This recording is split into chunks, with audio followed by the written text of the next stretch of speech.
하나님의 말씀은 출애굽기 24장 1절에서 18절입니다. 출애굽기 24장 1절 또 모세에게 이르시되 너는 아론과 나답과 아비후와 이스라엘 장로 70명과 함께 여호와께로 올라와 멀리서 경배하고 너 모세만 여호와께 가까이 나오고 그들은 가까이 나오지 말며 백성은 너와 함께 올라오지 말지니라. 모세가 와서 여호와의 모든 말씀과 그의 모든 율례를 백성에게 전하매 그들이 한 소리로 응답하여 이르되 여호와께서 말씀하신 모든 것을 우리가 준행하리이다.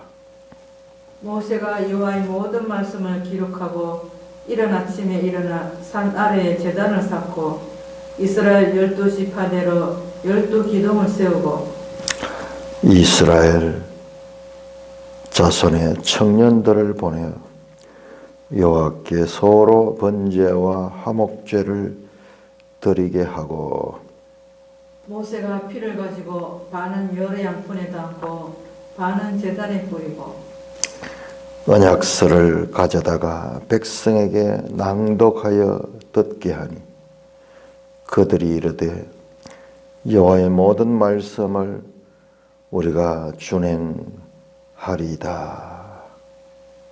모세가 그 피를 가지고 백성에게 뿌리며 이르되 이는 여호와께서 이 모든 말씀에 대하여 너희와 세우신 언약의 피니라. 모세와 아론과 나답과 아비후와 이스라엘 장로 70인이 올라가서 이스라엘의 하나님을 보니 그의 발 아래에는 청옥을 편 듯하고 하늘같이 청명하더라. 하나님이 이스라엘 자손들의 존귀한 자들에게 손을 대지 아니하셨고 그들은 하나님을 뵙고 먹고 마셨더라. 여호와께서 모세에게 이르시되 너는 산에 올라 내게로 와서 거기 있으라. 내가 그들을 가르치도록 내가 율법과 계명을 친히 기록한 돌판을 내게 주리라. 자, 이 부분은 우리가 내일 살펴보도록 하겠습니다. 이 부분은 내용이 좀 다르거든요. 자, 먼저 24장 1절에서 11절까지. 자, 24장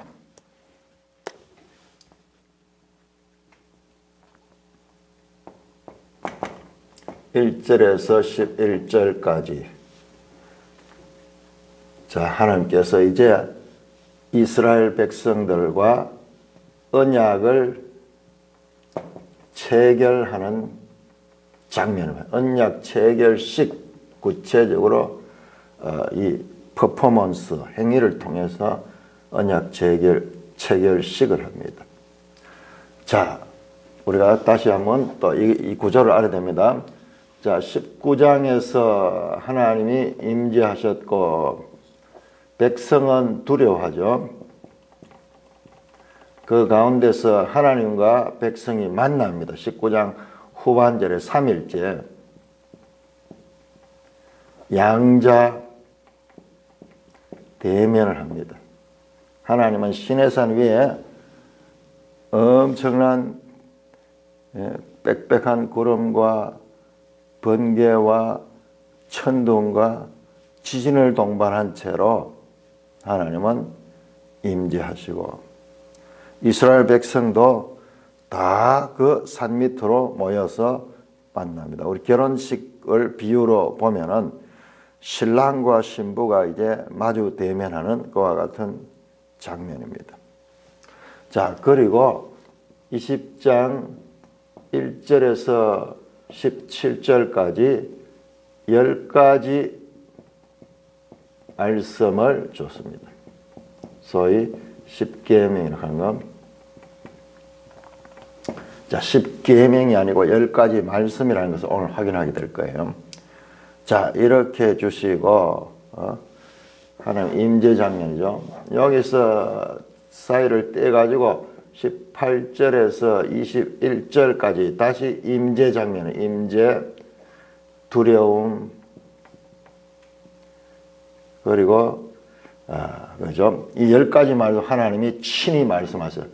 친히 말씀하셨는데, 이 말씀이 너는 나 외에 다른 신을 섬기지 말라. 나를 비교서 형상을 가지고 나를 만들지 말라. 내 이름을 망령되이 부르지 말라. 안식일을 지켜 거룩히 지켜라. 내 부모를 공경하라. 살인하지 말라. 간음하지 말라. 도둑질하지 말라. 내 의였을 것을 탐내지 말라. 10가지 말씀을 친히 말씀하셨는데, 그 말씀이 얼마나 두려운지 백성들이 더 이상 듣지를 못하겠어. 그래서 모세를 보내가지고 당신이 올라가서 그 말씀을 받아서 우리에게 전해주소서. 그러면서 20장 22절부터 23장 33절까지. 자, 요 33절, 그 다음에 오늘 내용이 나옵니다.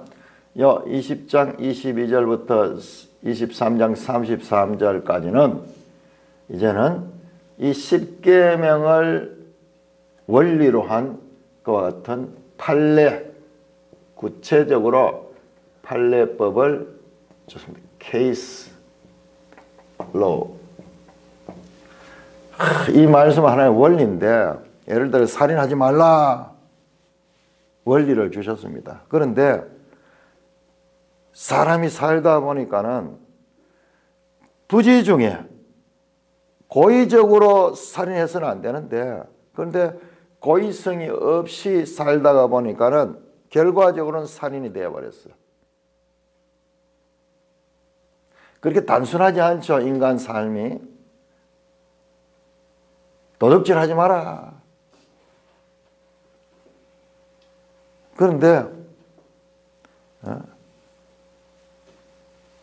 그 단순한 말이지만 실제 우리 삶 가운데서 경제생활을 하다 보면은 복잡한 상황이 있어. 의도하지 않은데도 남에게 손해를 입힌거나 남의 물건을 취하게 되거나 뭐 이런 경우들이 있는 거예요. 그러니까 복잡한 삶의 현장에 적용하는 법입니다. 적용법이고, 그리고 이것은 모세를 통해서, 모세로 말미암아라는 말을 씁니다. 내가 와글로 가면은 이게 우리 그 갈라디아서나 지금 로마서에도 계속 이걸 강조하기 때문에 모세를 중보로 했다 하는 말이죠. 중보가 됐다. 그래서 이 말씀을 줬습니다. 이게 뭐냐 그러면 이 10가지 말씀의 기본 원리와 그리고 이와 같은 많은 규례들은 뭐냐 그러면 이 목적을 알아야 돼요. 이것이 바로 뭐냐, 하나님의 백성의 삶의 기준이에요. 하나님의 백성의 삶의 기준입니다. 자, 여기서 19장 7절인가 8절에서 19장 8절에서 먼저 백성들의 응답이 있어. 백성들의 응답, 약속. 무슨 약속이냐? 너희가 내 말을 잘 듣고 내가 하는 대로 하면은 너희는 나의 소유가 되고 그리고 거룩한 백성이 되며 이 세상에 대한 제사장 나라가 될 것이다. 너희가 내 말을 듣겠느냐? 예, 듣겠습니다. 그리고 그 말씀을 주신 게 이 말씀들이요. 이렇게 19장 8절에서 나오는 응답은 이 말씀을 듣겠느냐 하는 것과 같은 것이요. 그래서 그러면은 준비하고 내와 만나자. 그래서 만나서 이 말씀을 시내산에서 준 것입니다. 자, 그래서 오늘 언약 체결에서도 하나님이 이와 같은 기준을 내립니다. 그러면 백성이 거기 동의를 해야 돼요. 자, 8절, 7절입니까? 7절은요. 언약서를 가져다가 백성에게 낭독하여 듣게 하니 그들이 이르되 여호와의 모든 말씀을 우리가 준행하겠습니다. 두 번이나 합니다. 자, 3절 보세요. 3절. 모세가 여호와의 모든 말씀과 그의 모든 율례를 백성에게 전하며. 자, 여기 보세요. 자, 모세가 여호와의 모든 말씀과 모든 말씀이에요. 요거 말씀. 그리고 요거는 뭐냐? 율례. 율법 조항. 그러니까는 10가지 말씀은 하나님이 직접 멸명하신 것이고 이 말씀에 대한 세부적인 그와 같은 율법, 율례를 주다. 이 두 가지를 주셨다. 우리 이걸 기억해야 됩니다. 이 두 관계, 10가지 말씀, 10계명과 소위 10계명과 그리고 이걸 갖다 언약책이라고 그랬죠. 언약책이라고 그랬습니다. 이 언약책의 관계를 알아야 돼요. 이걸 제대로 사람들이 잘 몰라요. 네? 자, 10가지 말씀과 그리고 이 언약서의 관계를 알아야 되고 요 두 가지를 모든 말씀과 그의 모든 율례를 백성에게 전하며 이것을 다 전했던 거예요. 10가지 말씀과 이 판례법 이걸 모든 백성에게 그대로 모세가 뭐 하나님께서 특별한 능력을 입혀줬는 것 같아요. 말씀을 다 기록하지 않고도 다 전할 수 있도록 그렇게 하나님께서 은혜를 줬어요. 그래서 그것을 전합니다. 자, 이것이 우리 결혼을 비유해 봅시다. 신랑의 제안이요. 신랑의 제안. 자, 그러면 이 제안에 대해서 신부의 응답 하겠습니다. 두 번이나 반복합니다. 그래 되면은 이제 서로 결혼식을 가진 결혼식. 여기서 신부가 너무 어렵습니다. 힘들어서 못하겠습니다. 그러면 결혼이 성립이 안 됩니다. 이거 우리 중요한 거예요. 이거 하나님이 절대 강자시고 갑이시고 주권자이심에도 불구하고 이스라엘은 이 한 백성을 향하여서 그들의 인격을 존중하고 그들의 반응에 따라서 이 사건들이 다 전개됐다는 것을 우리가 놓쳐서는 안 됩니다. 3절과 7절에서 두 번에 걸쳐서 백성이 온다. 자, 이런 과정을 생각하면서 오늘 본문을 봐야 됩니다. 이 엄숙하고도 놀라운 그리고 이것이 바로 처음 시내산 언약의 원형입니다. 자, 우리는 지금 모세 오경 속에 이 외에도 많은 법들이 나와요. 법들이 나오는데 자, 그것들과 구별해야 됩니다. 자, 이것이 시내산에서 주신 하나님의 말씀과 율례의 원형이에요. 원형. 자, 그러면 우리는 앞으로 뭘 기대해야 되냐? 그러면 다른 법들, 예를 들어 제사법, 제사장법, 그리고 성막법 뭐 이런 것들은 뭐냐? 자, 그런 것들은 지금 여기는 없습니다. 이거하고 그거하고 구별해 줘야 돼요. 자, 이거는 원형입니다. 일단 요까지를 확실하게 정리를 해줘야 돼요. 바로 10가지 말씀과 모든 말씀과 그리고 판례법, 율례들, 모든 율례들을 모세가 그대로 하나님께 전했습니다.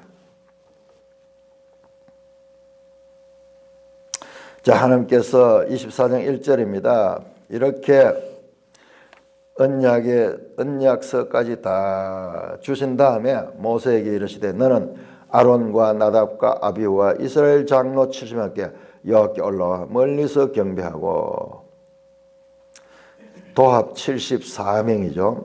도합 74명 모세를 비롯해서 아론, 나답과 아비후는 아론의 아들들이요. 아론의 장자와 차자인 것 같아요.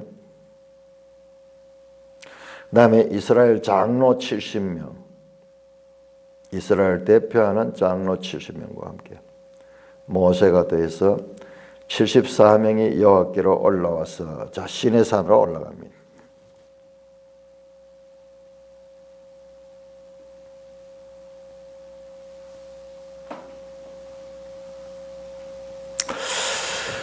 자, 모세가 지금 여기서 5번째 이제 올라가는 게 돼요. 멀리서 경배하고. 근데 다른 사람들 아론, 나답, 아비후와 70명의 장로들은 멀리서 있고 모세는 혼자 하나님께 가까이 나갑니다. 그들은 가까이 나오지 말며 백성은 너와 함께 올라오지 말지니라. 백성들은 다 밑에 있는 거예요. 지금 밑에 있습니다. 그래서 3단계로 구분됐습니다. 자, 산 밑에는 백성들이 있고 이 산 중턱에는 지금 아론, 나답, 아비후와 이스라엘 장로 70명, 73명이 있고 그 다음에 산 꼭대기에는 지금 모세가 올라갑니다. 이걸 딱 구분을 시킵니다. 그래서 이스라엘 백성은 이 광경을 다 보고 있는 거예요. 모세는 아주 특별한 그와 같은 자다. 우리 앞에서 나왔던 내가 사자를 내게 보내겠다. 그 사자의 대표적인 것이 이 모세가 얘기되는 모세. 이걸 확인시켜 주는 거예요. 백성들이 다 보고 있는 거예요. 하나님의 메신저, 말씀을 전하는 자. 자, 그래서 모세가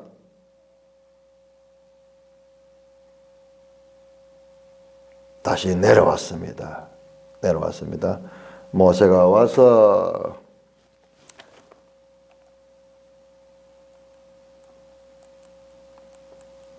다섯 번째 하산, 다섯 번째 등산, 다섯 번째 올라갔다가 다섯 번째 내려와서 이제 여호와의 모든 말씀과 그의 모든 율례를 자 이것을 지금 이 말씀들을 자 이거 구분되면서 10가지 말씀 이렇게 구분되면서 언약서와 이것이 구분되면서 자 이것이 다 또 하나님께서 주신 동일한 때 주신 말씀입니다. 백성의 모든 말씀 여호와의 모든 말씀과 그의 모든 율례를 백성에게 전하매 그들이 한 소리로 응답하여 이르되 여호와께서 말씀하신 모든 것을 우리가 준행하이다. 모든 것, 모든 말씀과 모든 율례 이것을 우리가 준행하겠습니다.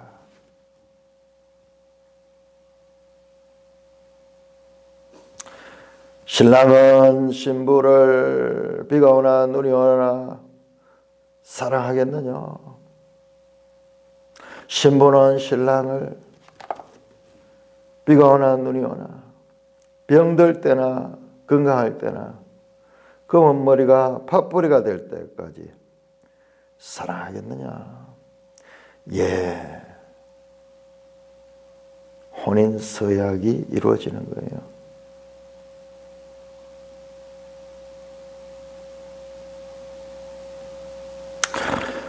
그 혼인식 비유가 가장 적당한 것 같아요. 우리가 나라의 이 국민이 된다고 해야죠. 내가 국민으로서 내가 이렇게 서약하고 이런 건 없죠. 아마 외국인들이 우리나라에 다시 귀화한다든지 새로 이 국민 그걸 가지려 그러면은 그런 이 서약이 있을 거예요. 그렇지만은 본토인들은 여기서 태어나고 자란 그 자체가 이미 국민에 포함이 되기 때문에 태생적으로 포함되기 때문에 이 결혼 언약식이 가장 이 사건을 이해하는데 적당한 비유인 것 같아요. 자, 그렇게 준행하리이다. 그렇게 말씀합니다. 모세가 여호와의 모든 말씀을 기록하고 이른 아침에 일어나 산안에 제단을 쌓고, 자, 이렇게 백성들의 응답을 듣고 그리고 이 모든 것을 모세가 기록했어요. 이 모든 말씀을 모세가 기록했다. 그래서 기록한 이 말씀을 갖다가 뭐라고 그러냐? 이 기록한 이 말씀 이 전체를 갖다가 언약서라고 그래요. 언약서.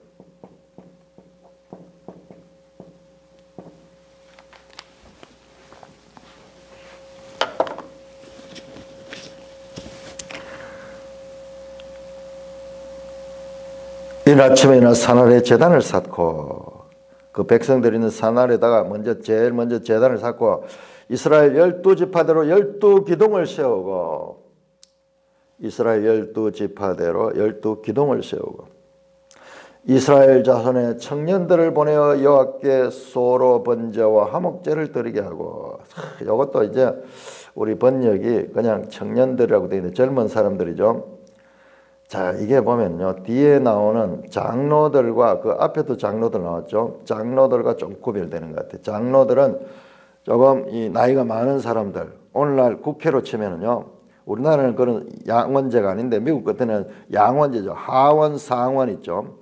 상원이 있고 하원인데 요 젊은이들은 하원에 해당되는 그 이스라엘의 대표들, 그 젊은 청년들 대표들이 와서 여호와께 서로 번제와 화목제를 드렸다. 제사를 드렸죠.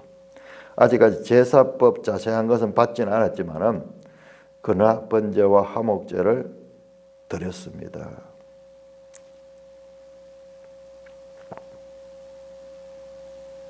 그 다음에 모세가 피를 가지고 반은 여러 양푼에 담고 반은 제단에 뿌리고 그 소와 이 소로 번제와 화목제인데 소가 한 마리가 아니고요. 학자들에 의하면 이 소가 수십 마리가 됐다. 지금 국가적인 제사잖아요. 그러니까는 소 여러 마리인 거예요. 그러니까 이거 내용을 보면은 그 피가 얼마나 나오는지 여러 양푼에 담았다.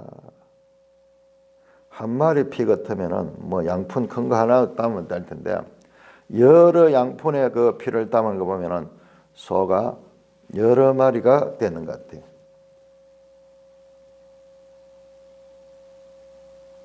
백성 전체에 대한 제사니까요. 엄청난 양의 어떤 면에서는 지파 수대로 12마리를 바쳤든지 더 이상을 바쳤을 거예요. 그래서 그 비는 반은 여러 양푼에 담고 반은 제단에 뿌리고 앞에 제단을 만들었죠. 자, 여러 양푼에 있는 그 피의 반 텀을 제단에다가 다 피를 뿌렸어요. 제단은 언약 당사자의 한 분인 하나님. 그리고 나머지는 아직까지 뿌리지 않습니다. 자, 언약 당사자, 우리 비유로 하면은 신랑에 대해서 이제 서로 제안을 받아들였으니까는 이 신랑 쪽에 대해서 피를 뿌렸습니다.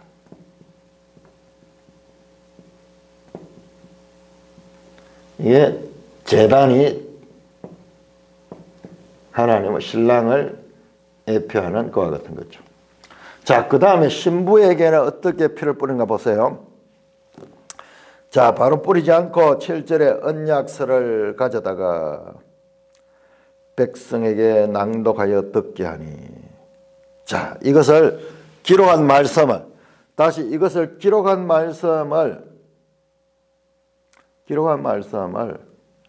백성에게 낭독했는 거예요.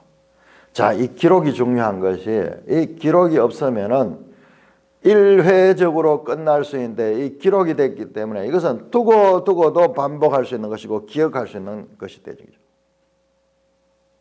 기록이 얼마나 중요한지 몰라. 그거 알고 하나님 성경도 기록으로 우리에게 주셨잖아요. 자, 제가 17장 할 적에 17장 할 때 이런 말씀 한 적이 있어요. 자, 19장 이전에 15장 22절부터 시작해가지고 그 다음에 17장까지 여기 아직까지 시내산 도착하기 전에 일어났던 사건들은 이스라엘의 유아기에 일어난 사건이고, 그리고 장차 시내산 언약 이후에 일어날 일들의 맛보기라고 그렇게 말한 적이 있어요. 미리 맛보겠다. 예를 들어 안식일도 여기서 미리 맛봤잖아요. 그 다음에 율례와 법도도 이때도 미리 주셨잖아요. 그 가운데 또 하나의 뭐가 있었는가 하면 17장에 아말렉과의 전투를 기록하라고 하지. 기록하라. 이것을 기록하여 여호수아의 귀에 에어 들리고 대대로 여호와가 너희와 함께 싸우리라는 것을 기록하라 그랬어요. 그러니까는 17장 이전에도 지금 여기 나오는 이야기들을 전부 다 한 번씩 맛을 받는 거예요. 그래서 이것을 기록을 했습니다. 낭독합니다. 그 낭독을 듣고 그들이 이르되 7절입니다. 여호와의 모든 말씀을 우리가 준행하리다. 이 모든 말씀, 이 말씀대로 우리가 지키면서 그러겠습니다. 그러면 이제 결혼이 성립이 되는 거예요. 결혼 약속이 성립이 되는 거예요. 자, 그들의 백성의 화답을 듣고 모세가 그 피를 가지고 양푼에 담았던 여러 피를 가지고 백성에게 뿌리며 이르되 그 모든 백성에게 그 피를 뿌린 거예요. 어떻게 뿌렸는지 제가 뭐 여러 사람들이 간지 모세가 직접 뿌렸는지 어떻게 그 여러 양푼의 피를 백성이 지금 얼마의 수가 얼마나 됩니까?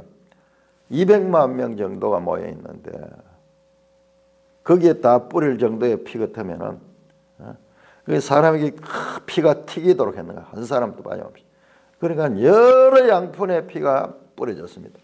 이건 상상력을 가지고 우리가 이 장면을 생각을 해야 돼요. 그냥 글자만 가지고 이렇게 봐가지고는 이 웅장한 이 지금 여기 나오는 이 사건들이 제대로 이해될 수가 없어요. 그러면서 말합니다. 뿔을 뿌리면서 이는 여호와께서 이 모든 말씀에 대하여 너희와 세우신 언약의 피니라. 이 모든 말씀에 대하여 너희와 세우신 언약의 피다. 신부에게 피 뿌립니다. 그러므로 신랑과 신부는 이제 피로서 연합이 되어서 이제 결혼 생활을 하게 되는 거예요. 여기서 비로소 연합이 됩니다. 자, 우리는 이 과정을 우리가 소홀히 보기 쉬운데요. 그러니까 성경이 이해가 안 되는 거예요. 하나님은 그 백성들과 이와 같은 언약 관계를 통해서 하나님의 뜻을 이루어 가시는 분이시다. 하나님 능력이 있고 힘이 있으니까는 마음대로 할 수 있는 것처럼 전혀 그렇지 않았다는 거예요. 친히 이 과정들을 하나하나 다 밟으면서 그리고 백성들의 동의를 얻어서 피를 뿌리고 그 다음에 이제 선포된 거야. 자, 이제 이 피로 말미암아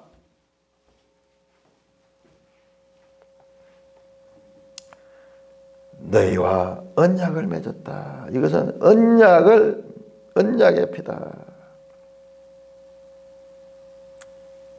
이 피는요, 이 언약의 피는 장차 올 예수 그리스도를 예표하는 그와 같은 중요한 기본 이 사건이 됩니다. 나중에 예수님이 십자가에서 돌아가시기 직전에 성찬을 하면서 그 잔을 돌리면서 언약의 피다. 마태복음 26장 28절, 마가복음 14장 24절, 누가복음 20장 22절, 이런 새 언약의 피다. 그렇게 말씀하셨습니다. 언약의 피다. 예수 사건은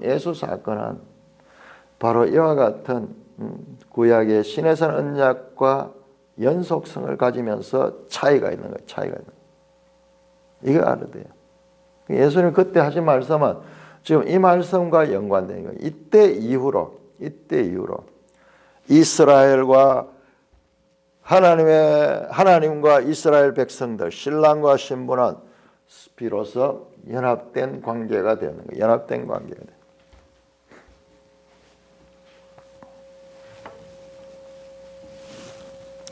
제단에 먼저 피를 뿌리고 또 다른 당사자인 백성에게 피를 뿌리기 전에 기록된 언약서를 다시 한번 다 낭독하며, 우리가 이게 한 절로 되어 있으니까 이걸 소화하게 하시면 돼요. 이 과정을 철저하게 해서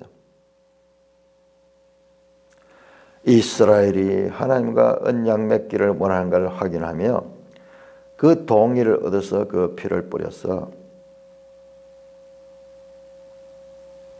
자, 그 다음에 9절입니다. 모세와 아론과 나답과 아비후 네 사람과 이스라엘 장로 70인이 다시 올라갔습니다. 다시 올라갔습니다. 이 70인이 다시 올라가서 이스라엘의 하나님을 보았다. 이 장면도 한번 보세요. 자, 이 장면도 지금 피 뿌린 이후에 그 산에 올라가서 하나님을 뵙게 되는 거예요. 피 뿌리기 전에는 올라갈 수 없어요. 앞에서 나왔잖아요. 24장 1절에도 여호와께 올라가 멀리 있도록 해라. 다른 사람들 다 멀리 있고 모세만 올라갔잖아요. 가까이 나오지 마라. 2절 모세만 가까이 오고 나머지는 가까이 오지 마라. 뿐만 아니라 19장에서 나왔죠. 19장에서 백성들이 경계를 침범하면 너희들은 죽임을 당한다. 가까이 나갈 수 없어. 거룩한 하나님은요 두렵고 무서워요. 그런 면에서는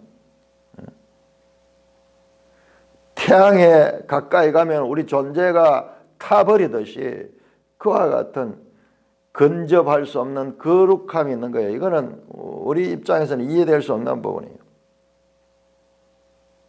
피조물의 입장에서 이해할 수 없는 창조주 하나님의 권능과 권위입니다. 자, 그런데 보세요. 어떻게 됐는가?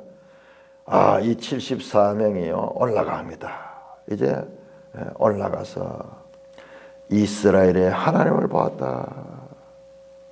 하나님을 보았대요. 그의 발 아래는 천국을 편들하고 하늘같이 청명하더라. 그런데 보았는데 뭐가 봤느냐? 얼굴을 봤는 게 아니고 발 아래밖에 못 봤어. 그 발 아래는 천국을 편들하고 하늘같이 청명하더라. 피로 시심을 가지고 결혼 관계를 이제 맺은 후에 이제 그들이 하나님께 가까이 갑니다. 신부가 신랑에게 들어가듯이 그렇게 된 거. 하나님을 보았다고 말합니다. 자, 그런데 하나님 보면요. 자, 우리 33장 한번 볼까요? 33장 20절. 자, 우리 요거 성경에 모순이 있다고 생각하기 쉬운데 여기서 하나님 봤다는 것이 뭔가 33장 20절. 참 뒤에 이제 모세가 이제 하나님을 뵙는 장면이 나오는데요. 또 이르시되 네가 내 얼굴을 보지 못하니 나를 보고 살 자가 없습니다. 하나님 얼굴을 보고 살 자가 없어요.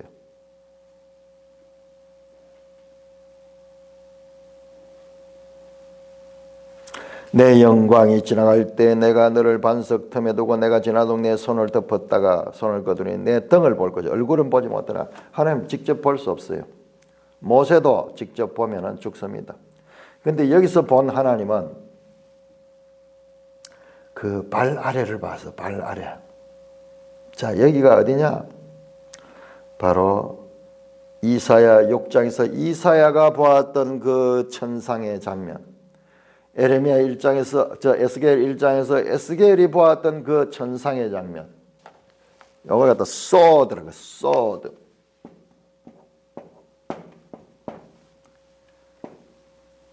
욥기에 보면은 욥이 하나님의 그 회의 장면을 봤잖아요. 회의 장면. 천상 장면이요. 그런데 발 아래밖에 못 봤어. 발 아래 봤어. 그런데 발 아래만 봐도 어떠냐? 그의 발 아래는 청옥을 편들하고 하늘같이 천명하더라.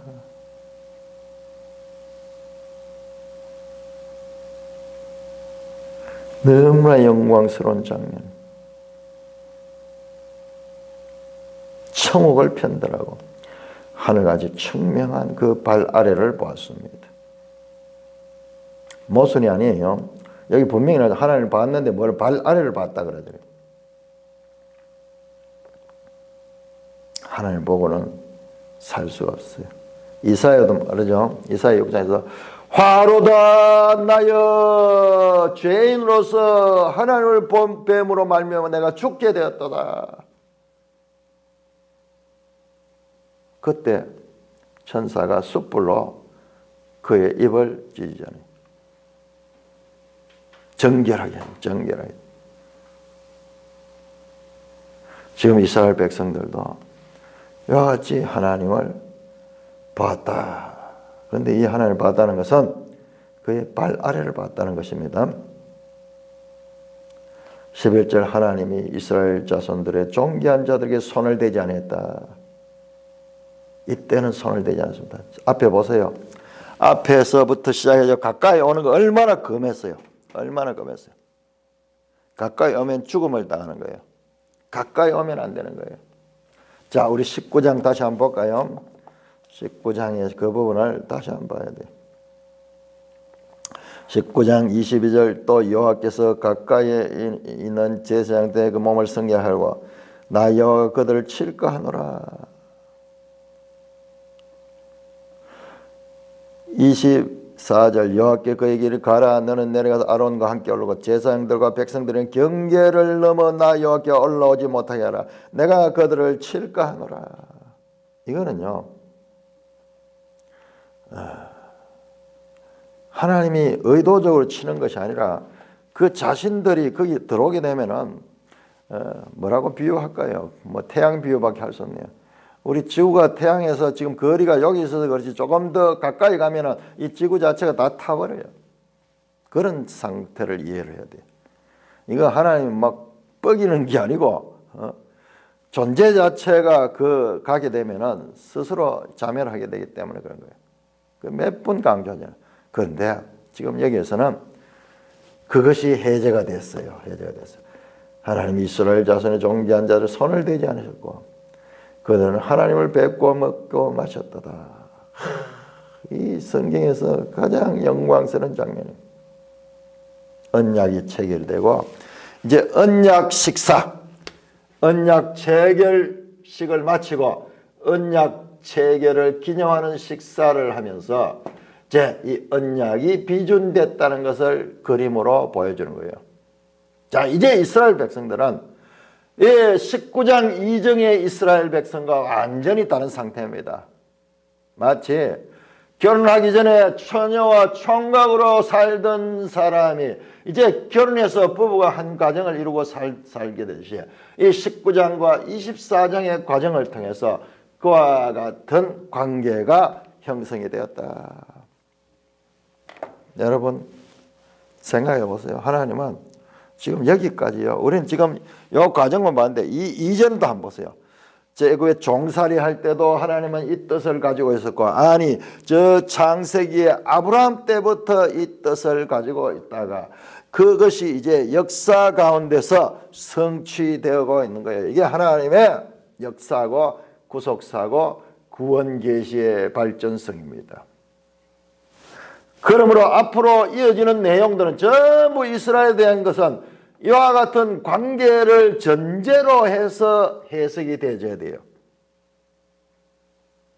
그들의 삶의 기준이 분명히 주어졌기 때문에 이 기준에 부합하느냐 부합하지 않느냐가 그 관계가 유지되느냐 그 관계가 파괴되느냐 거기에 달려 있는 것입니다. 지금까지 시내산에서 그 두려움이 해소되면서 기쁨으로 하나님을 배웠고 하나님의 발 아래를 배웠고 먹고 마시면서 그 가까이 오지 마라 오면은 죽을까 하느라 내가 칠까 하느라 그 모든 긴장이 해소되며 하나님 앞에서 먹고 마시는데도 그들에게 하나님은 손을 대지 않았다. 그리고 그들은요 하나님의 이 발 아래에 있는 그 영광스러운 광경을 체험하게 되었습니다. 모세가 이 모든 일들을 경험하고 그것을 기록합니다. 자, 여기까지 천상잔치가 벌어졌어요. 천상잔치, 하늘잔치. 백성의 대표들과 하늘잔치. 자, 여기까지 끝이 나고 이제 이어지는 내용들은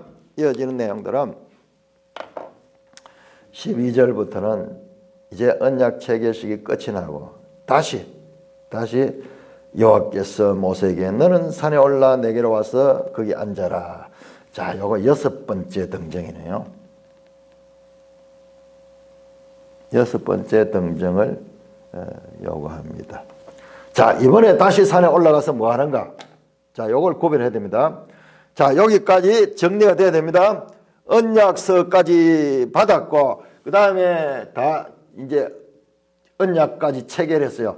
그 다음 장면은 이제 이거와 구별돼서 그 다음 장면에 하나님이 다시 모세를 올라오라 해서 40일 동안 하늘에서 무엇을 했는가? 그게 일단 보니까는 자, 12절에 네가 그들을 가르치도록 모세가 이스라엘 백성들을 가르치도록 내가 율법과 계명을 친히 기록한 돌판을 네게 주리라. 10가지 말씀, 이것을 하나님께서 친히 말씀했던 거죠. 이 친히 말씀했던 것을 이제 친히 기록하셔가지고 모세에게 주겠다고 그렇게 올라오라고 했습니다. 그런데 그 친히 기록한 돌판을 얻는데 뭐 40일 동안 있을 필요가 뭐 있겠어요. 여기 기록이 안 됐지만은 그리고 그 기록 돌판과 더불어서 내일 살펴보겠지만은 돌판과 더불어 성막 설계에 관한 말씀을 주셨어요. 성막 설계에 대한 말씀. 성막은 왜 필요한가? 결혼을 했습니다. 이제 결혼식이 되었습니다. 그래서 부부가 되었습니다. 이제 이들이 한 집에서 살 수 있는 장소가 성막이에요. 이와 같이 출애굽기 이 기사들이 연속성을 가면서 전개되고 있다. 이 큰 흐름을 이해하는 것은 이제 성숙한 성도들에게 요청되는 하나님께서 요구하시는 수준이에요. 그냥 짜투리로 부분으로 그렇게 보다가 큰 맥락을 통해서 보면은 하나님이 누구신가? 이 큰 일을 이루어 가시는 분도 하나님이시고 그 과정 가운데서 이와 같이 인격적으로 그들의 응답을 듣고 그들과 계약을 체결하고 그들의 배제하지 않으시고 그들과 이 관계를 계속 이 질서를 따라 이루어 가시는 이 세밀하신 하나님과 동시에 크신 하나님, 역사를 주관하시며 자신의 청사진을 따라 이 모든 것을 이루어 가시는 그 하나님의 양면을 다 볼 수 있는 거예요. 양면을. 하나님이 누구신가? 자, 우리가 이렇게 보면은요, 우리가 갈라디아서를 하면서 나오던 은혜냐 행위냐, 은혜냐 행위냐, 그건 말이 되잖아요. 말이 되잖아요. 당연히 은혜입니다. 당연히 은혜고 모든 것이 은혜예요. 모든 것이 은혜입니다. 그러면 사람은 뭐냐? 그 은혜 받은 자로서 마땅히 이 결혼 제안도 하나님 먼저 했습니다. 신부는 응답했을 따릅니다. 그러니까 먼저 하나님의 은혜로 출발이 되고 거기에 신부는 믿음으로 응하는 것이에요. 믿음으로 응하는 거죠. 행위가 우선이 아니고 반대가 아닙니다. 절대로 모든 것은 은혜로부터. 아니, 이건 너무 당연하죠. 하나님이 천지를 창조하시고 나중에 우리가 지음을 받았잖아요. 늘 성경의 우선순위는 하나님이에요. 하나님. 성경뿐만 아니라 우리 삶도 마찬가지예요. 우리가 우선순위를 주장할 게 뭐가 있어요? 우리로부터 나온 게 뭐가 있어요? 다 우리도 위로부터 우리 앞에 선 선배들로부터 지금 이 유업을 받아가 이 옷도 입고 있고 안경도 끼고 있고 우리 건강도 유지하고 있고 다 그런 거지. 우리 자신으로부터 창조한 게 어디 있어요? 그러므로 성경을 보면 볼수록 은혜냐 행위냐는 것은 그것은 재론할 가치도 없는 것인데, 그런데 사탄은 우리에게 계속 행위를 중시하도록 우리를 미혹하고 우리의 판단력을 흐려버리는 거예요. 흐려버리는 거예요. 성경을 제대로 알게 되면은 그것은 문제조차 되지 않는 문제예요. 모든 것이 하나님의 주권으로 하나님의 은혜로 시작되며 그 하나님의 은혜 가운데 인간이 참여하는 그 과정. 이렇게 해서 이제 시내산 언약의 첫 번째 단계 체결의식이 끝이 나고, 그럼 이어지는 내용은 무엇인가? 성막을 만드는 거랬습니다. 성막을 왜 만드는가? 성경에 안 나와요. 그냥 무조건 만들어요. 그런데 우리가 이 큰 구속사로 보면은 이제 하나님과 그 백성이 만나는 것이요. 결혼했으면 이제 같이 사는 거예요. 그래서 이 모든 구속사의 점진적 과정들이 논리적, 합리적 단계를 거치면서 진행되고 있다는 것을 아는 것은 성경을 이해하는데 큰 맥을 잡게 되는 것입니다. 찬송가 446장입니다.